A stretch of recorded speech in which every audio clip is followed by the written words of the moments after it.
Welcome to The Backstory with Dr. Recti Singh. This podcast is focused on bringing you the latest research-based information about dramatically improving health, well-being, and quality of life. And here's your host, Dr. Recti Singh. Welcome to The Backstory. You know, pregnancy is often an exciting time for women and their families. Many of you may or may not know I have two kids, a girl, Rhea, and a boy, Rye. So we went through pregnancy a couple times in my household. But there are many out there that suffer from pain during pregnancy, and their symptoms might vary, but most importantly, it has a significant impact on their quality of life. So today we're going to figure out why this happens and what you or a loved one of yours can do to best manage pain symptoms while being pregnant. So my guest today is the medical director of Women's Health Rehabilitation at Weill Cornell Medicine and New York Presbyterian Hospital. She is also an associate professor in the Department of Rehabilitation Medicine at Weill Cornell. She provides comprehensive musculoskeletal and rehabilitative care to women with a particular interest in conditions related to pelvic floor dysfunction and weakness, including chronic pelvic pain. I'm very excited with today's guest. We work in the same department. We've been colleagues now for 6-7 years, something like that. Very happy to welcome Dr. Jaclyn Bonder to The Backstory. Dr. Bonder, welcome. Thank you for having me. Yeah, so, I think it's like 7 or 8 years. Has it been something like that? 7 or 8 years. We stole you from one of our neighboring institutions here in New York City, or you volunteered to come, whatever it is. It's semantics at this point. So, you know, we've shared hundreds, if not maybe 1,000 patients, but hundreds of patients over the past few years. You know, we work together in the same department. My job is easy. I do the interventions, but really what you do requires skill, requires more expertise in the subject matter because you figure out what's wrong with the patients that you see and what we can do to best treat them. So tell the listeners a little bit about you. How did you end up in the area of specialty where you practice? And tell us a little bit about what you do. I decided to focus my clinical practice on women's health fairly early in my residency training. While I was in medical school, let's go back for a sec. In medical school, always thought that I was going to go into some sort of musculoskeletal medicine. I did my different rotations as every medical student does and rotated through OBGYN and realized that I really liked that as well and really, connected with those patients. And so I had chosen physiatry or PM&R to go into, but then started considering OBGYN as well. And over several conversations with different people, basically decided that I would go into rehab medicine and physiatry because I really truly loved musculoskeletal medicine, but that I could try to spin it in a way that I would focus on women's health and see pregnancy-related issues and pregnancy-related musculoskeletal conditions. So that's how my journey started. When I went into residency, it wasn't really a specialty that really existed. And so I did a lot of research on my own and a lot of training on my own to kind of figure out a way to how to incorporate it into a clinical practice. As many of you probably know, working in New York City, it's much easier to have some sort of niche and practice something that is a little bit different to kind of help grow your practice and maintain it. So I basically decided that that's what I would do and always wanted to work in academic medicine and kind of fell into it that way because it was a really good thing that wasn't in academic medicine in New York City at that time. You hit on an interesting point. A lot of us who went through rehab medicine never got exposure to women's health, and there are very few practitioners who do what you do. Some in the city, but some in different parts of the country, specializing in women's health and pelvic pain. Is that the right way? Is it women's health mainly, or do you see men as well? So I do see men. The men that I see at this point, I really only see for pelvic pain because that's become a specialty that it's really hard for patients with pelvic pain to find practitioners that will treat them and that have a good sense of it and have knowledge about the different conditions that cause it. And so, it traditionally was always thought of as a woman's condition, but there's a lot of men out there with pelvic pain too. And so those patients are now also finding their way to me because they can't find a specialist that knows too much about it. So, and as a physiatrist, I can see men and women versus some doctors who are pelvic pain specialists really only see women because they're gynecologists. And so that's where it kind of makes it a little bit more unique and helpful a lot of times for other specialists to be able to refer to me for both men and women. So I do see men, but it's only men with pelvic pain. Right. And we're going to speak with a urologist in the next coming weeks, kind of going along with our women's and men's health series. We're speaking with a urologist and touching on some of these pelvic pain topics that we are not going to touch on today. So today's topic is pregnancy and pain. And, we know during our medical school training that there are so many hormonal and physiologic changes during pregnancy, whether it's the uterus enlarging that kind of affects the center of gravity or laxity based on certain hormones. But certainly the pregnant woman is susceptible to a wide array of musculoskeletal injuries. So talk to us a little bit about this. What are some of the common conditions that you see in your practice affecting pregnant women? So the most common condition that we see is definitely some sort of low back pain, and patients coming in complaining of pain anywhere in their low back or their buttock area, sometimes maybe radiating into their hip areas as well. But really the most common conditions are low back pain and different issues that might be causing it. We do see other conditions as well. Some people can get upper back pain too, because of the way the body changes, the breasts enlarge, and that causes a different effect on the upper body and the upper back muscles. Not as common, but we definitely see it. You can see knee and foot pain as well, because the ligaments in those joints also get more loose, and we'll touch upon how that all happens in pregnancy. But, it really can be almost any joint that can kind of be affected, but usually I'd say low back, upper back, and then knee and ankle kind of foot pain would probably be the most common. If you look at kind of the timeline of when patients present with pain during their pregnancy, do you see it in a certain trimester where there's a higher incidence of, let's focus on back pain for the purposes of this episode, but do you see a higher incidence of back pain during a certain trimester? So classically, you would think and are kind of taught that it's most likely, in the third trimester when you're bigger and you're carrying heavier and uterus is enlarged even more so. But I do see a good amount of patients who actually will have it in their first trimester as well.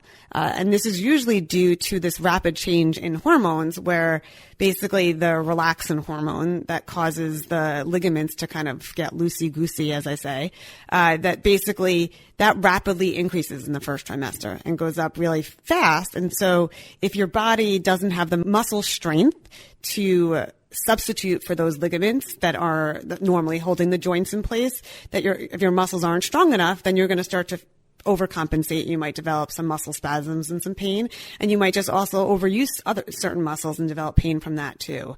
So tell us a little bit about relaxin. What is relaxin? What is it doing in the body? Why is it necessary during pregnancy? And then what are some of the conditions that you see in the office where relaxin or hormonal changes are the direct cause of this pain? So relaxin is a hormone that gets only produced during pregnancy. As far as we know, there are some studies that maybe it stays in your body postpartum, but for the most part, we really think that it only is produced during pregnancy, and it basically it acts on the ligaments. So ligaments connect bone to bone, and so it acts on the ligaments to make them a little bit more stretchy, and so that your ligaments are a little bit looser, so that your body can start to accommodate and make changes to itself, so that as you grow and as your uterus gets bigger, that things can kind of expand and your pelvis can expand and your ribs can expand to accommodate the growing uterus. And so it travels. It doesn't only affect ligaments in those areas, though. It can affect ligaments throughout the whole entire body. There's receptors for this hormone in almost every ligament in the body, and so anything is really prone to loosening from it. Most commonly, it's the back pain and the pelvis. And so the bony pelvis is made up of several different bones. And so you have a lot of ligaments that connect those bones to each other. And so it ends up being much looser than it normally is. And so there are certain joints, especially one called the sacroiliac joint, and that joint has a lot of ligaments that normally keep it pretty stiff and normally don't allow it to move very much. But in pregnancy, when this relaxin hormone is around, that joint definitely loosens more than other times, and so you're more prone to pain in it. But it's not just the sacroiliac joint that gets affected. It can be your hip joint. It can be your pelvic joint, which is really, we call it the pubic symphysis in medicine, in medical terms. And so those areas, the sacroiliac joint, which is a joint that kind of sits in the buttock, so it's kind of like the low back area, the hip area and the pelvic joint are really the ones that we see pain from the most. When someone you believe is suffering from sacroiliac joint pain as it relates to pregnancy. What does that patient present like? What do they usually complain about? Where is their pain located? And then how do you kind of figure that out when you see them?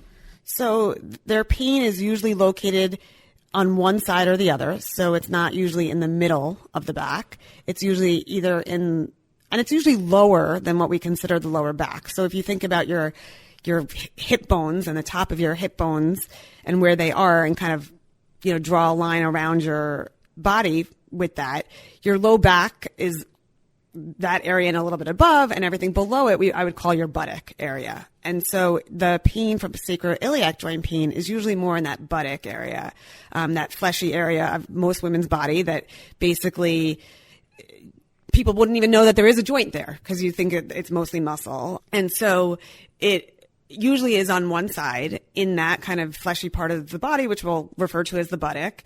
And sometimes patients will say that it hurts when they walk. Sometimes they'll say it hurts when they move. Classically, we say that it hurts mostly with what we would call transitional movements.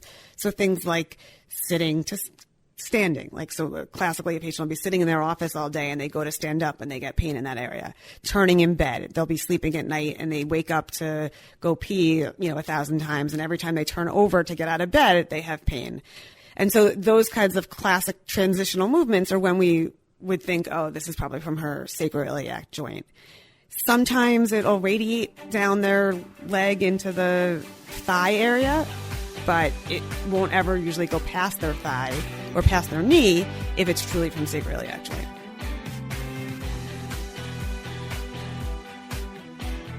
You touched on radiating pain. Patients often come to me, even some pregnant patients now, usually those you see as the initial consultation. But some come to me and say, you know what, I have sciatica. And that's a term that people throw around a lot. On Google, on the news, everyone's got sciatica these days. How do you address that term, sciatica, with your patients? Obviously, I talk about it a lot in my practice. But tell the listeners out there, what is sciatica? A, is it real?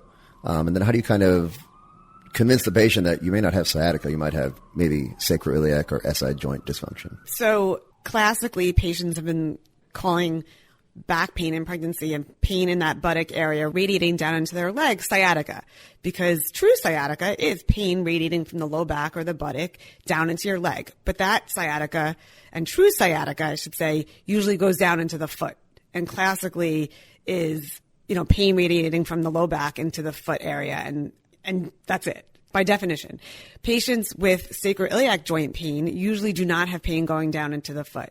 So I think that, nothing to the obstetricians, I think that they, probably turned it sciatica way before physiatrists like ourselves started seeing these patients, because that's the word they knew, and that's the word we all learned in medical school. But we know now, and studies show that it's really not sciatica. There was a school of thought that, it is truly sciatica because the baby is pressing on the sciatic nerve because of anatomically where the sciatic nerve sits in the pelvis, but that's never actually been proven. And so we really think it's a myth, and also because you see patients with it before they're big enough to have pressure on the sciatic nerve. So that doesn't make sense. So, and then when we treat the sacroiliac joint, patients get better. So we know, more from that standpoint that it's definitely, sacroiliac joint pain and not sciatica. Again, just kind of dispelling the myth of sciatica. If you truly have sciatica, the pain goes into your foot. And if you have sacroiliac joint pain, it usually only goes into your knee. That said, you can have sciatica in pregnancy. It's not impossible. It's just not common. Let's talk about some of the treatments. I struggle. I'm an interventional physiatrist.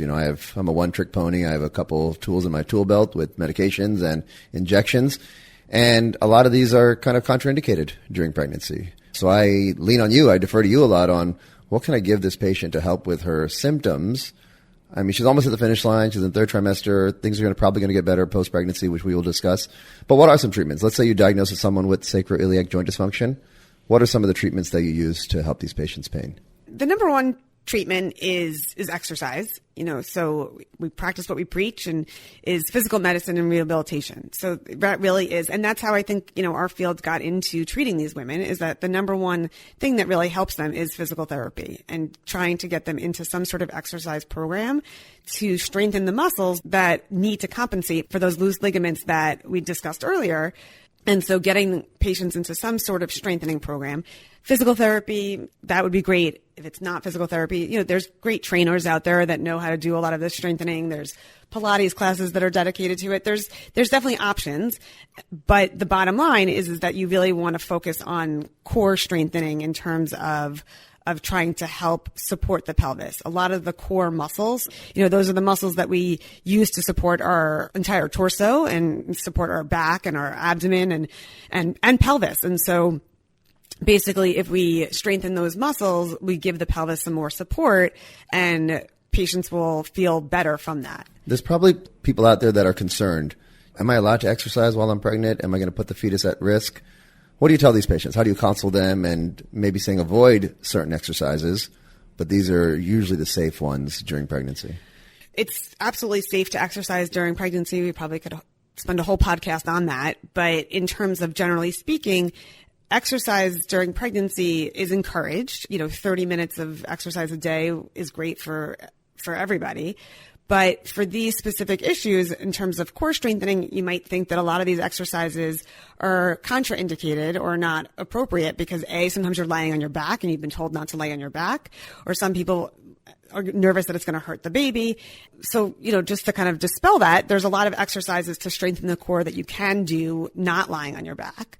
It's also okay to lay on your back for short periods of time. And so I usually will tell patients and show patients exercises that they can do laying on their back or even just propped up a little bit on a pillow so they're not lying completely flat, because sometimes they're uncomfortable from lying flat. But basically that you can do them for short periods of time, a couple of minutes at a time, and then sit up and take a break. Do 1 or 2 exercises laying down and then sit up and take a break. The other thing that is, people think, oh, I'm not supposed to do core exercises. You're not supposed to do sit-ups or crunches. That can cause more harm to you than it can to the baby. So it's not contraindicated because you're going to hurt the baby. So that's another thing. A lot of people come to me like, oh, I didn't think I could do that. I didn't think I can do the core exercises. It's going to hurt the baby. Well, it's not going to hurt the baby. You put yourself more at risk because doing that can separate the abdominal muscles even further than they usually do during pregnancy, but it also can put strain on your low back, which is already kind of hurting if you're doing abdominal exercises like crunches or sit-ups. So there's a lot you can do. You mentioned core muscles and the abdominal muscles. So, during pregnancy, most women will gain on average between 25 and 35 pounds, some less, some more, of course. And, we focus a lot on core program with spine care, especially what we call the six-pack muscles, the rectus abdominis, which we know is not really a functional muscle. It's more cosmetic. But you mentioned when pregnant women do sit-ups and crunches, they could potentially injure or separate their six-pack muscles. Tell us about what this is called. What is that condition? And then how do you go on to remedy that or treat the symptoms? So the separation of that is called the Diastasis recti abdominis. And basically in lay words, that basically means separation. Diastasis is the word separation of the rectus abdominis muscle, which is that six-pack muscle. And so basically that muscle normally separates during pregnancy. It's really hard for it not to separate because of the pressure on it. But we consider it separated when it's basically more than 2 finger breaths, whatever that means, because everyone's finger breaths are different. But basically anything more than 2 finger breaths is considered separated. It doesn't necessarily cause a pain issue. It hasn't really been shown. A couple of studies that do show it's maybe, but not really very good studies that it causes pain. But functionally, it's a disruption to the core muscles. And so basically you want those to heal as much as possible or minimize the separation as much as possible because you do need those muscles to kind of help stabilize everything. But that muscle is not the most important muscle to stabilize the pelvis. So if it does separate, you still have other muscles that you can strengthen to keep things from being so unstable and from having so much pain. And then postpartum, we try to get it to close with a certain group of exercises, which again is probably a whole other talk in itself because there's lots of different programs out there and lots of different types of trainers or exercise physiologists that have different programs to help close a diastasis. And we're still learning a lot about which ones are most effective. In addition to exercising, which sounds like it's super important to strengthen the muscles, especially around joints where the ligaments are already pretty loose, What about using external devices? Are there braces or bandages or things like that that can help with patients suffering from this pain? Yes. So we kind of went off topic a little bit and strayed, but in terms of treatments for that sacroiliac joint pain, what we were talking about before, besides exercise, that's when we would start to use things like braces and external devices, and sometimes even a cane or a walker or something that helps support the body if it's really painful to walk. So besides the physical therapy, the first thing I would usually do is recommend a sacroiliac joint belt. There's several different ones out there. There are a couple that we use most commonly or that are usually most effective, but there's definitely lots of different types. There's also abdominal braces and lumbar supports. Those usually will kind of help take the load off the lower back. I usually use those in patients who have more central lower back pain and stick to the sacroiliac joint belts for the ones with the more sacroiliac joint pain.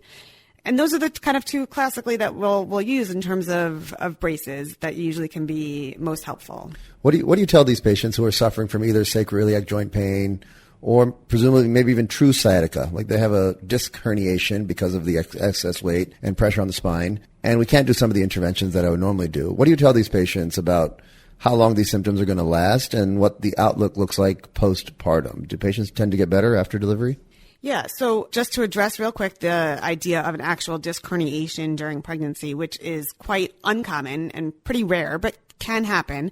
And that is one of the times when you can have true sciatica. You could also have other syndromes from that in terms of affecting both legs, and you might have pain radiating into both sides of your legs if you have a really big herniated disc. But again, not common at all for it to really happen. If it does happen, there are treatments that we can try. So oral steroids and medication are safe in pregnancy. We often give them to women to help the baby's lungs mature if they think that they're going to have to deliver early. Steroids are not contraindicated. There's lots of women who have different conditions that need to stay on steroids during a pregnancy. So we can often give that because it is an anti-inflammatory and a pain reliever and can help from that standpoint. We can sometimes send them for epidural injections. I mean, we've done a couple together under ultrasound guidance, which is safer than under X-ray guidance when you're pregnant.